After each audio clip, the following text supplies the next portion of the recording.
Good afternoon, Firefighter Becker. Good afternoon. When you first arrived at the scene, there was at least two Canton police officers there, still. Correct. Do you remember their names? Officer Saraf and Officer Mulvaney. Okay. Their cruiser was there. You said that an engine was still there? Correct. And was there another ambulance there, or the other ambulance had already left the scene? They'd cleared? They had already transported to the hospital. Remind me, you were in ambulance 2? Two. I was ambulance 2. Got it. You parked behind the SUV where you ultimately made contact with Miss Reed, correct? I think it was more in front of the SUV because the way the SUV was parked. Got it. Got out of the ambulance, ultimately made contact with Miss Reed through the passenger door? Correct. Had a short conversation with her there? I did. You said it was maybe 5 to 8 minutes? More like 5 minutes because of the weather conditions. Okay, nothing of great consequence. I'm guessing just an initial, I think you called it sort of a triage assessment? Well, it was more of just introducing myself and asking her how she was doing. Got it. And then there was one other person in the cab of the vehicle as well? There was. Female, male? Female. So there are 2 females, one Miss Reed, one another female. Did you see any other civilian females out there? I didn't see. Okay, but so at least where you were, the contact that you had with Miss Reed and this other female, there was just 2 of them, not a third one. From what I saw, correct. Did you get the other female's name? Not at the time. I did not. Okay. By the way, have you since gotten her name? Based on a conversation Firefighter Whitley and Miss Reed had back in the ambulance. Got it. Okay. And who is that other person? Miss Carrie Roberts. Okay. When you first observed Miss Reed, did you note whether or not there was anything unusual about her physical appearance, meaning anything on her? She did, yes. Describe that to the jurors, please. She had some blood around her mouth, her neck area. At that point, were you concerned about, obviously you're concerned mainly about her safety and getting her safely to the hospital, correct? That's correct. Were you worried that that might be her blood? Well, she had said that she had given CPR to her husband. Okay, you jumped a question ahead. I was going to say, did she tell you that it was in fact not her blood? She did, so that kind of, in a way, ruled it out. Okay. No injury for me. And you didn't notice anything about her that looked like she was physically injured or physically in harm? I did not. Okay. She indicated that she had given CPR, mouth-to-mouth, attempts at mouth-to-mouth resuscitation to Mr. O'Keefe, correct? She did. And that would account for the blood on her face and in her hair and on her neck? That's what she told me. Okay. And based on your observations of her, you didn't have any reason to quarrel with that? Correct. Okay. You indicated that her tone was somewhat rapid and repetitive. Is that right? It fluctuated. So at times it was, yes. Did it appear to you at that time that she had gone through a pretty significant trauma, as best you were trained at the time? Objection. A little bit more of a foundation. I'll give it to you. Sure. Have you ever, in your course of training, seen individuals who have gone through some sort of a traumatic event? Frequently. Frequently? Everyone's different, though. Understood. Obviously, everybody's got their own personalities and the way of dealing with those things, right? Sure. Have you been able to, through your training, assess whether, at least in your belief, your observations, if someone has gone through a relatively traumatic event, as opposed to just someone whistling down the sidewalk? Yes. Okay. Did it appear at that time, when you're interacting with Ms. Reed, that she was showing the signs consistent of having gone through a trauma? At the time, yes. Okay. So hence the rapid speech, the repetitive speech, things of that nature? Correct. For her. For the defendant, some people don't have rapid, repetitive Understood. speech. I'm just talking about your observations of her at that time. Yes, sir. Her demeanor was consistent with having gone through a significant trauma. For the situation, sure. Yes. Oh, okay. You said that she went from calmness to agitation. The agitation you accounted for being, I don't necessarily want to go to the hospital. I don't want to be sectioned, correct? She felt like she didn't need to. It wasn't, she wasn't going to act on her comments about wanting to harm herself. You called it, I think in a report, it's SI, suicidal ideation? Correct. That's obviously of great concern to you and your partners. when you're assessing a patient, correct? That's right. You don't want to leave someone on their own if they're going to self-harm, correct? That's correct. You pretty quickly assessed, I'm guessing, Firefighter Becker, that she was not, in fact, in the position to self-harm, that I think you said that the statements that she originally made, if John dies, I don't want to live, were not necessarily at the level of actual suicidal ideation. Is that right? Yeah, I mean, at the time I believed her because of the information we got and what she went through. I'm sorry, I didn't quite understand your answer. Sorry, can you repeat your question? Of course. It's probably my fault. At the time that you assessed her, even though she had made some comments about if John doesn't live, I don't want to live either, you did not elevate that to the level of her being suicidal at that moment. So I couldn't rule it out, but Okay. I didn't think it was a huge threat at the time. Understood. But That's you what I was trying to get at. couldn't rule it out, so that's why we had to take her to the hospital. Understood. I mean, you had a Section 12. You had to take her irrespective of what you ruled in or out, right? Right. Okay. Firefighter Whitley was with you in the back of the ambulance the entire time you were with Miss Reed, correct? Not the entire time. He was before we started transporting.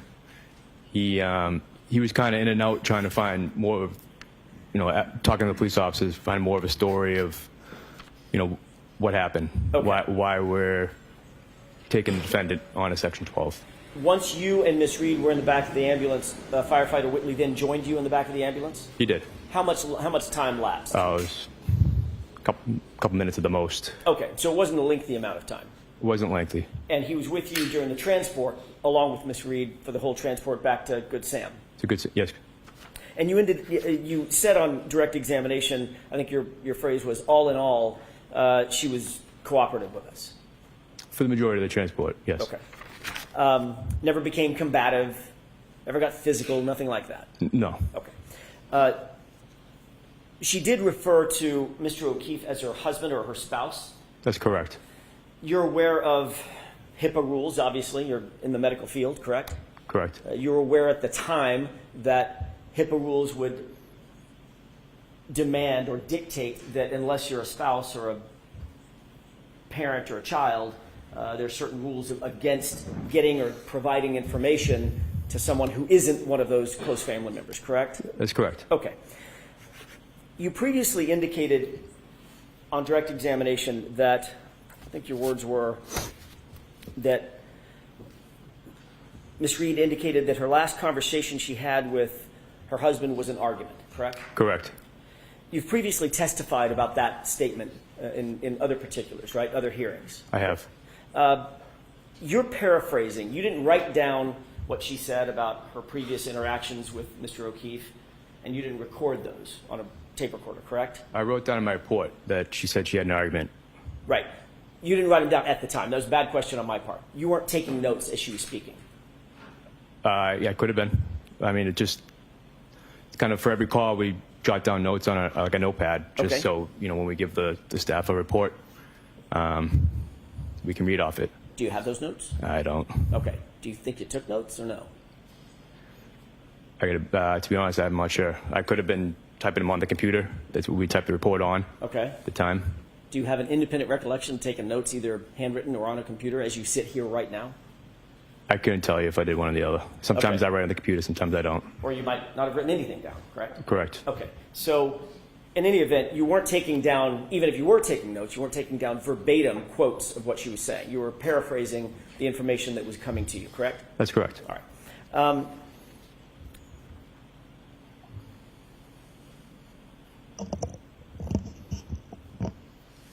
You had previously said or testified that the last time, let me rephrase that just a little bit. You previously indicated in recounting what it was that Miss Reed actually said to you was something along the lines of she was upset because her last words to him were because of her last words to him being in anger. I object. I'm going to allow the question. Is that correct? Well, I probably phrased it a little wrongly. The last words. It was the last conversation. Okay, that wasn't my question. My question is a simple one. In a previous hearing, did you use the phrase "her last words to him"? Yes, were I in did. anger? I did. And that was at a hearing where you're under oath, just like you are now, correct? Correct. That was a little closer in time than we are now. It was maybe a year ago, correct? Correct. Actually, my mistake. It was about 2.5 years ago. It was a grand jury, correct? Grand jury was before. Yes. Okay. And the phrase that you used was, and I want to concentrate on that for just a quick second, Firefighter Becker. Sure. The phrase that you used at that time was that she said, quote, like her last words to him. She was upset about her, quote, last words to him. Is that right? I object. All right, can I see counsel at sidebar, please? May I continue, Your Honor? Yes. Thank you. When you were recounting the conversation that Ms. Reed indicated that she was upset about, you also indicated, in addition to using the phrase, her last words to him, you also said that it was earlier in the night, correct? They had an argument earlier in the night. I don't recall.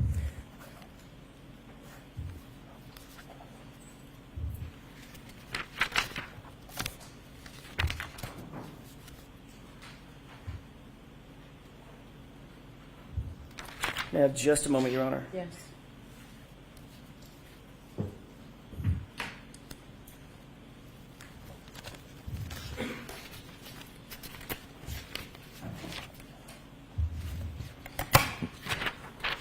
May I approach? Yes. Thank you.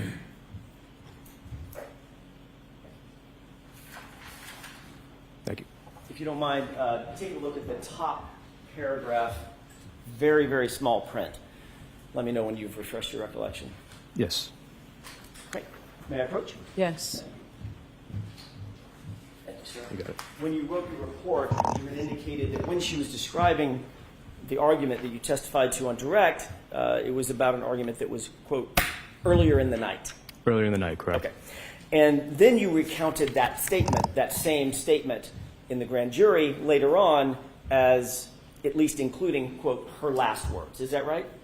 Her last words. You were talking about an argument that they had, and then she was upset, and you were paraphrasing her, and one of the things that you paraphrased was, in fact, your statement was she was upset that was like her last words to him, correct? She said that. Yes. Correct. Okay. Were you also made aware, did she tell you that her last words to him were in voicemails? Did she say that? She didn't give any details. Did you ask her, what were your last words to him? I did not. Did she ever say whether or not she believed he ever received her last words to him? There's i.e. in no other voicemails? details than Say that there was no again? other details other than what she said. Okay. But she did, when she was having this conversation with you about her last words to him, she did actually take out her phone and show you a bunch of missed calls to him at the same time, didn't she? She tried to, yes. Okay. In your mind, did you put two and two together that what she was actually talking about were the missed calls and her being upset about her last words to him being very angry on those missed calls, those voicemails? Did you put those two things together? I didn't. Okay. Thank you. That's all I have. Hey, Mr. Brennan?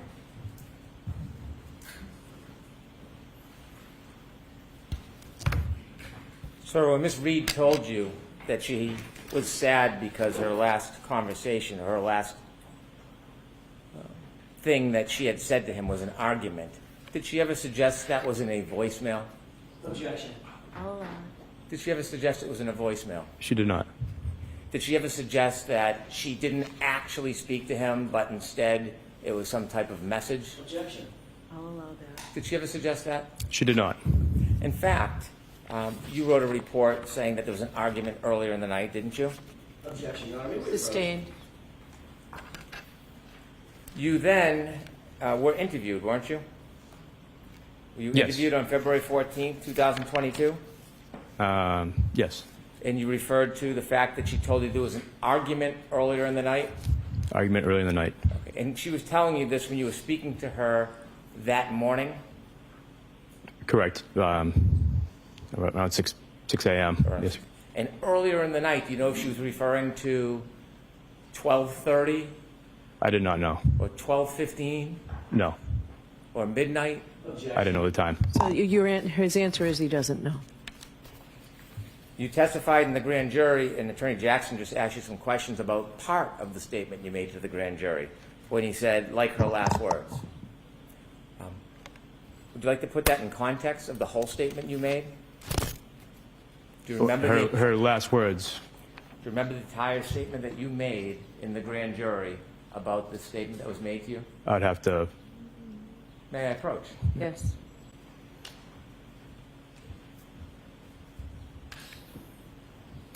This is page 81, lines 1 through 4. Please read it to yourself. Right here, sir. 1 through 4, please.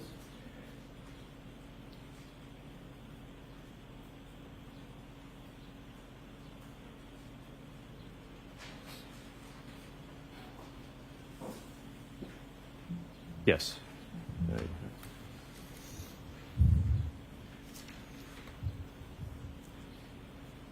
Now, when you made that statement you were asked about in the grand jury, you didn't just say, like her last words, did you? No. No. You explained your memory to the grand jury? Objection. Ask him what he told the grand jury. Okay. The grand jury, do you know it was on April 21st, 2022? Yes. Okay. And did you tell the grand jury? So Objection. I'm going to see counsel at sidebar for a second, please.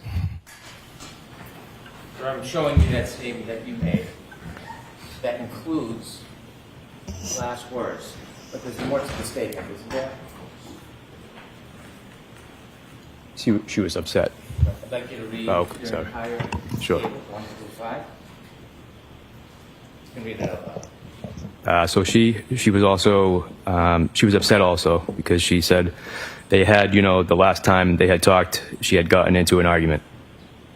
So she was upset that that was like her last words to him.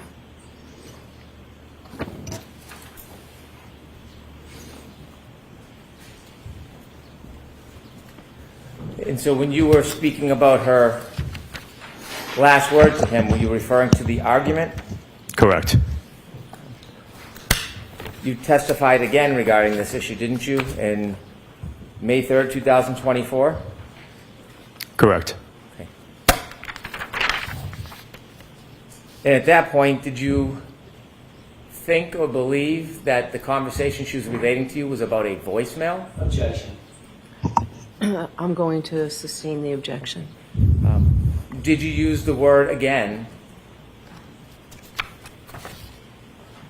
on May 3rd, 2024, argument? Objection. I'm going to allow this. I used argument. May I approach, Your Honor? Yes. Can I ask you to read your prior statement on page 10, lines 9 through 13? Objection. I'm going to see you at sidebar again and bring these documents, please. Bring all of it. Sir, when you wrote the report of your notes to put in your report, do you remember the word argument? I did. Do you remember her actually saying the word argument? I did. Do you remember her ever saying any word about voice messages? I did not.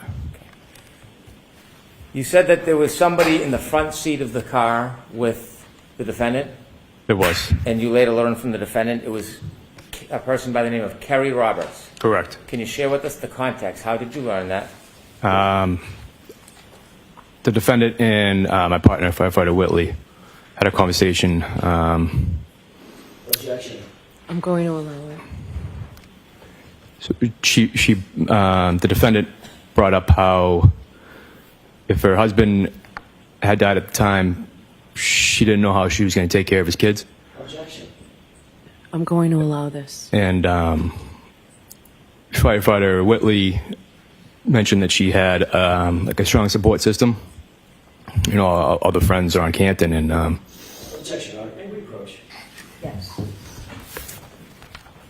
When you spoke to the defendant and she shared with you that her last words with her husband were an argument, why didn't you ask for more detail about that? I didn't feel it was at the time we went about the call as that we didn't, think we would be witnesses in a murder trial. We were there to support Karen and ultimately get her to the hospital safely. And you were asked about trauma, and you said that you observed that the person may be in trauma, Ms. Reed. A traumatic event, Traumatic event. Right. Do you have any idea what caused that traumatic event? I did not. Thank you. I have no further questions. Anything? Very briefly, you indicated that you were asked on redirect examination by Mr. Brennan whether earlier in the night could have been 12 or 12:15 a.m., correct? That's what he asked, yes. And earlier in the night could have been 6 o'clock p.m. Early in the night, yeah, correct. Could have been 5 o'clock p.m. Could have been. Could have been 7 o'clock p.m. Sure. Okay. You were also asked whether or not Ms. Reed actually specifically mentioned voicemails when she talked about those last words. And you said she didn't. That I remember, correct. But she did show you her phone. She tried to. And she did show you a bunch of missed calls to John O'Keefe, correct? I wasn't going to look through her phone. I don't know who she called. Thank you. That's all. When she said about the argument, she said those were the last words, the argument, right? That's correct. Sustained. All right. Jurors disregard that last statement. All right, you are all set. All right. Thank you. Thank you, guys. Is this a good place to stop for the day? If the court pleases, yes.